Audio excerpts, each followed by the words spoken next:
Hello guys! Welcome back again to my channel. Today, nasa airport kami. Naka-check-in na kami kasi pupunta kami sa Venice. Na food poison siya kagabi. Ata yung kinain niya kagabi. So, nagsuka siya kanina. Masakit yung tiyan niya. Tapos, nangihina siya. Bad timing ba? Ayaw niyang kumain. Kumain ako kanina ng hotdog. Pero siya... Ayaw mo kumain, be?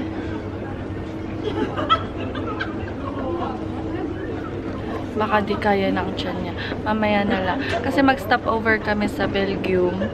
Tapos, Belgium to Venice. So, yeah. Be, okay ka lang? Baka magutom ka mamaya sa sa plague. Kawawa naman siya. Number mo? 15A. Andito na kami sa loob. Hindi pa rin siya okay. Dito pala ako sa tabi na window. Bumili kami kanina sa 7-Eleven sa loob ng airport ng gamot sa food poison niya. Ito. Tapos nilagay niya dito. Ayan.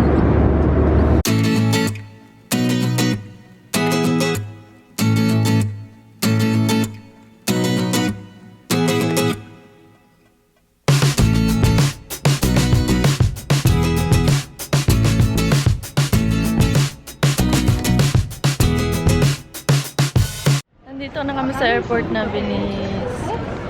And bumili kami nito, water boat. 15 euro isa. So, 30 euro lahat ng binayaran namin para makapunta kami sa hotel. And it takes 40 minutes from here to hotel. Kumakain siya ng M&M's. Kasi ayaw niya kumain ng pagkain na yung mabibigat. Kasi baka daw magsuka siya.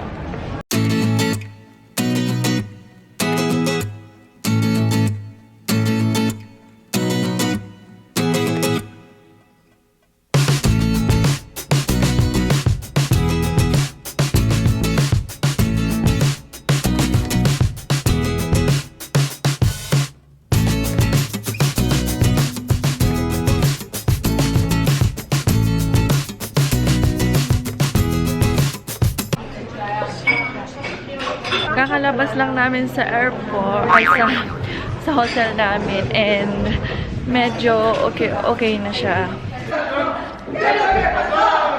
Gutom na ako.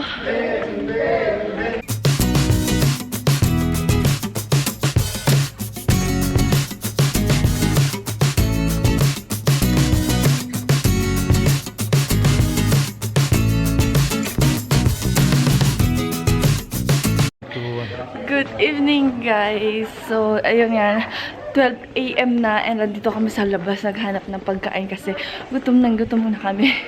Kanina na nakarating kami sa hotel namin after namin kumain, mga 6 na. And then, diretso tulog na. And yeah, nakaligo na kami. So, kakain na lang kami and then matutulog ulit. Ito yung Venice pag gabi. Walang katao-tao. Parang mga iskinita lang sa Caloocan. Ganito. Ganito paggabi sa Venice.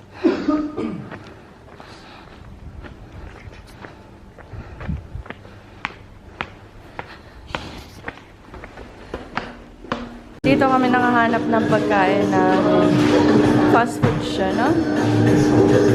Dito. Ito yung mga pagkain nila. Ito yung ordering ko menu Arabo.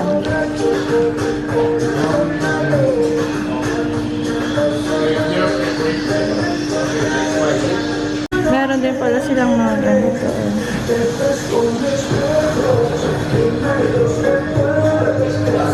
Happy 4th ng Saribay. 4 years na kami. Anniversary. Ay, anniversary. May, May 50 rin doon. may pera ng Pinas. Ibon ko. Ayun, oh, nakikita nyo. Ayun. Asan yung 50, be? Yun lang. Ayan, zoomin mo. Ayan, sige. Ayun nga, ano. Ayan, oh.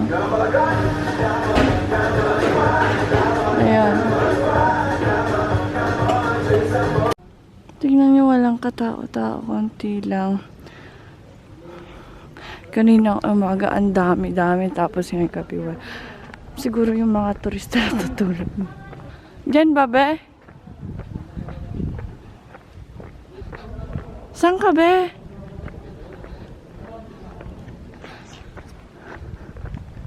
Ano yan? Ha? Biblioteket? The next morning.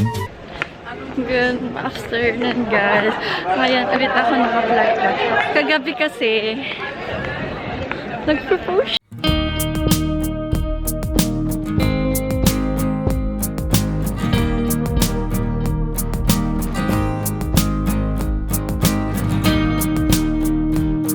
Siya.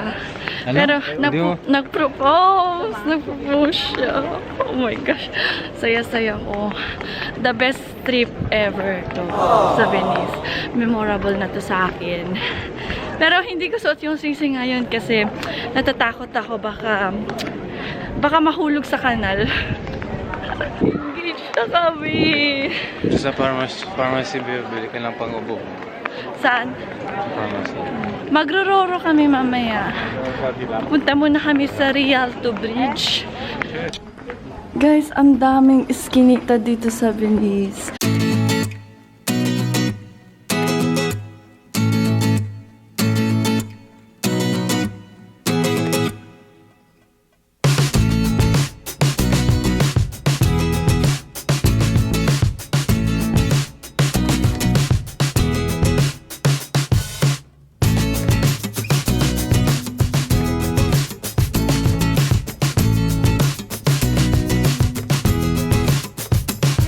Update pala sa tiyan ni AJ, medyo okay na siya. Makakakain na kami ng gelato mamaya.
Ayan guys, di pala kami nakapasok, ang haba ng pila, tapos bawal din magpa-picture sa loob, so hindi na kami pumasok. Marami naman church dito eh, almost 100 plus in church dito, so ang dami na pwede rin puntahan ba.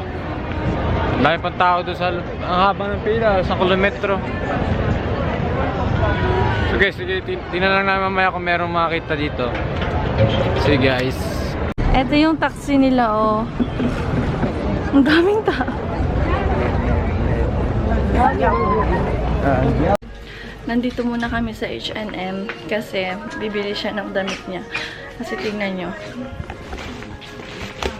Wait lang, be. Stop ka na. Nataian siya. Ay,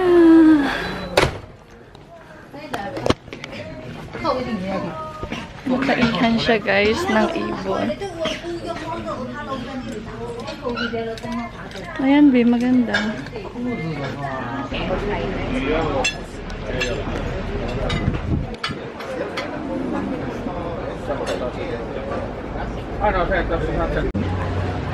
Fried fish. Tapos ayun, fried kayo. Meron din siyang talong. Ayun o. Ang sarap. Sobra.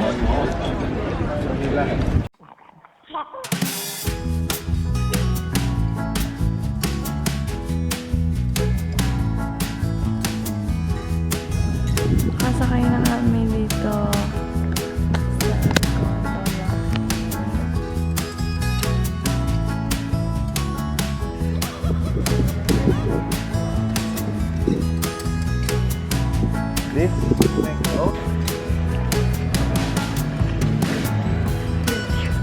Dami palang church dito, no? Mga ilan daw yung sinabi. The left, Santa Maria Formosa Church. Church na.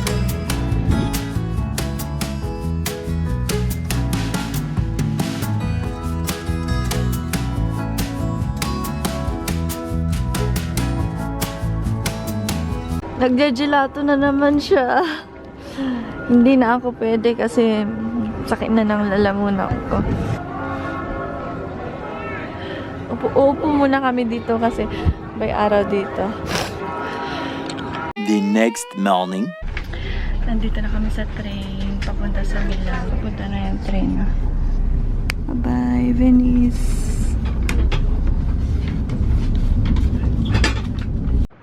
Guys, dito ko na i-end yung vlog ko sa Venice kasi nandito na kami sa Milan. So see you guys on my next vlog, Milan. Bye-bye!